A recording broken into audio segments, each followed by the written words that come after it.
Welcome to today's Explainer. We're going to dive into a truly dramatic story of rebellion, prejudice, and the hard-fought battle to earn respect in a remarkably tough post-war London school.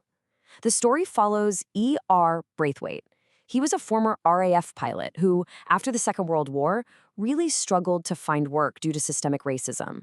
He eventually lands a job teaching in the East End, where he's suddenly facing a classroom of hardened, undisciplined students. Let's jump right into this incredible journey and watch how one teacher completely transformed the dynamic of his classroom. We're going to start right in the middle of the action with an incredibly tense standoff. Picture this in your mind's eye. It's Thursday afternoon, gym class. The equipment is out, the boys are in their shorts, and Braithwaite asks them to line up. But this large, loutish student named Denham has other plans. He claims his partner is injured and sets a trap, literally throwing down the gauntlet. He says, "They'll be done in, sir. I don't mind having a knock with you." Instantly, the rest of the class goes totally silent, just watching. The trap is sprung. So Braithwaite is suddenly placed in an impossible position. He is completely cornered here. If he refuses this boxing match, well, the students, who already view him with suspicion, will just think he's a coward. He'll instantly lose whatever fragile authority he's managed to build. But if he fights, he risks not only physical injury from this hulking teenager, but also the total loss of his professional dignity. Reluctantly, feeling completely forced into it just to save face, he puts on the gloves. The tension in that gym must have been thick enough to cut with a knife. As they begin, it quickly becomes clear that Denham is no amateur. He's fast. He strikes hard. Braithwaite initially just tries to dodge and parry, hoping he can kind of just ride it out with his dignity intact. But Denham senses that hesitation. He moves in suddenly. A harsh blow lands right to Braithwaite's face. It stings. His eyes fill with tears, and he tastes the sharp, metallic salt of his own blood. But in a fraction of a second, the whole dynamic completely shifts. Tasting that blood triggers something in Braithwaite. He admits he was no longer just going through the motions. He was angry. But, and this is key, he doesn't lose control. He channels it. Denham, perhaps overconfident from drawing first blood and egged on by his cronies, rushes in carelessly. He leaves his guard wide open. Braithwaite spots the opening and, with targeted precision, lands a devastating counterstrike. Braithwaite's gloved fist sank deep right into Denham's solar plexus. For a quick anatomy check, this is the complex network of nerves located in the abdomen right below the diaphragm. A forceful strike there effectively paralyzes the diaphragm temporarily. The air just sighed right out of Denham and he completely doubled over, collapsing onto the gym floor, just totally winded. The gym goes completely silent. But here is the absolute most important part of this entire encounter: the aftermath. Watch what happens next. Braithwaite doesn't gloat. He doesn't stand over Denham to assert dominance. Instead, he quickly hurries over, helps Denham to the wall, and casually brushes off his own perfectly timed strike as a lucky punch. When Denham replies, "Yes, sir," his voice is shaky, sure, but there is absolutely no sarcasm or mimicry. By handling the victory with such calm, understated dignity, Braithwaite basically dispelled the class's spirit of rebellion right then and there. The physical victory earned their obedience.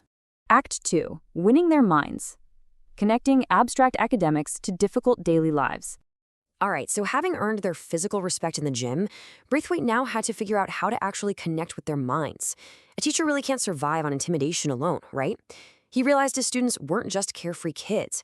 They came from large families facing intense financial strain and massive overcrowding. They felt this crushing pressure to leave school and start earning money to help their parents. They spoke of marriage, cosmetics, and even the births of siblings with the sort of matronly, casual familiarity. They were carrying heavy adult burdens, which meant traditional, childish teaching methods were never ever going to work on them. So, Braithwaite completely overhauled his lesson plans to speak their language. When teaching math, for example, abstract weights were no longer just random numbers on a chalkboard. They became the foodstuffs and fuel their families desperately needed to budget for. Measurements became dress lengths, linoleum, and carpets for their cramped homes. By doing this, the students finally saw the point of it all. They started eagerly engaging in geography and history because suddenly it was actually relevant to their daily survival. It was a real game changer. Act 3. The staff room conflict. The ultimate test comes from a prejudiced colleague. Now, you might think Braithwaite's battles were over, but the ultimate test actually comes from right inside the staff room.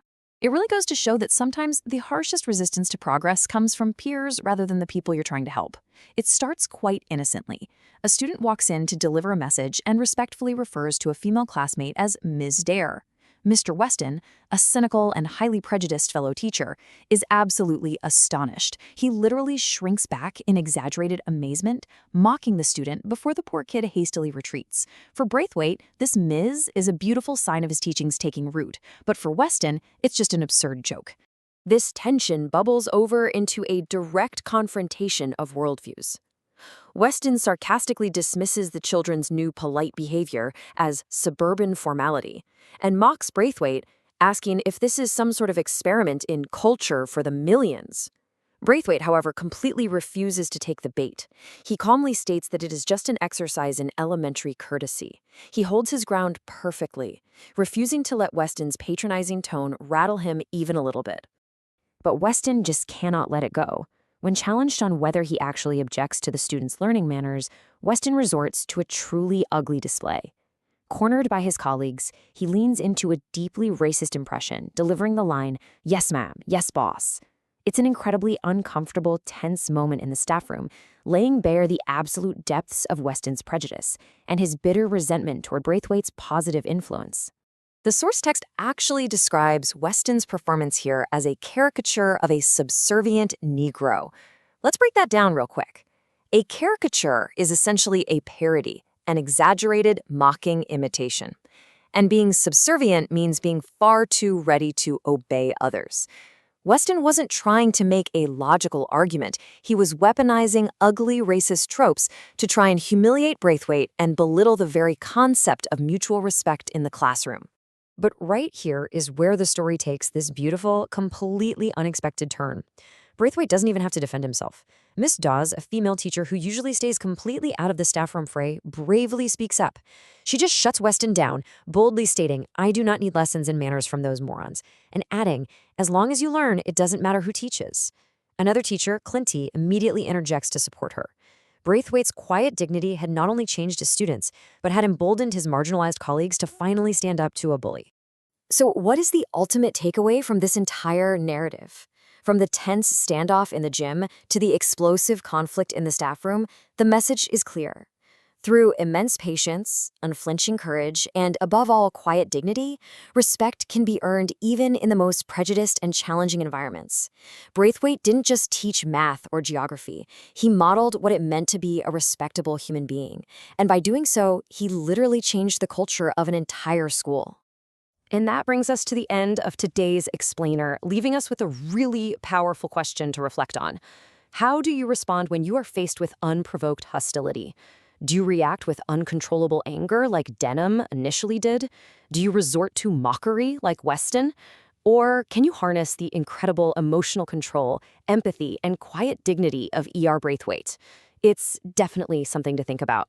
Thank you so much for exploring this remarkable story with me today, and keep seeking out the knowledge that helps you grow.